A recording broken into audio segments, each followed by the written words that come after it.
এদিকে পেঁয়াজ কাটা হচ্ছে, এদিকে কাটাকাটি হচ্ছে। দেখান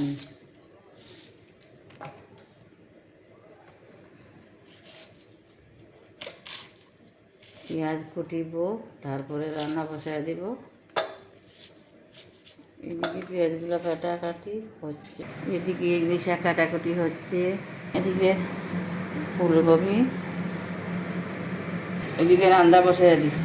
এদিকে মরিচ দিয়ে দিচ্ছি, হলুদ দিয়ে দিচ্ছি, পাঁচফোড়ন দিয়ে দিচ্ছি, মাংসের মশলাটা দিয়ে দিচ্ছি, ফাঁকি দিয়ে দিচ্ছি, কপিটা ঢেলে দিচ্ছি।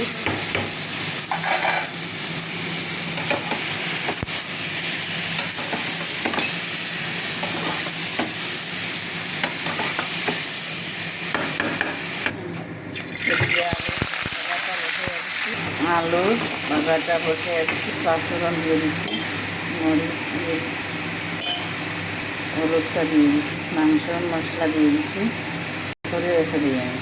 এদিকে মাংসটা কুচি হয়ে গেছে, এখন ঢেলে দিচ্ছি।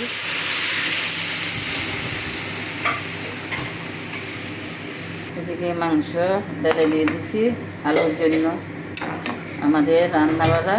এদিকে ফুলকপি ইলিশ মাছ দিয়ে রান্না হবে। এদিকে আলুটা ঢেলে দিচ্ছি। ছেলে বলেছে আম্মা আলু দিয়ে মাংস দিয়ে রান্ধো, এই জন্য রান্নাবান্না করছি, কাজে ব্যস্ত। আলুটা নাড়াচাড়া করে দিচ্ছি। এদিকে মাছ মাখানো হয়ে গেছে, ছেড়ে দিচ্ছি ভাজা। এদিকে মাছটা ভাজা হয়ে গেছে দিচ্ছি, ফুলকপি হয়ে গেছে, মাছটা ছেড়ে দিচ্ছি। এদিকে ফুলকপি হয়ে গেছে, ধনিয়া পাতা দিয়ে দিচ্ছি। আলু হয়ে গেছে, আমি কাঁচামরিচ ধনিয়া পাতা দিচ্ছি মাংসের মাঝে, আমার ভালো লাগে। জানি না সে কীভাবে খায়, অনেক ভালো লাগে। এখানে রান্না শেষ পর্যায়ে এইদিকে রেখে দিচ্ছি।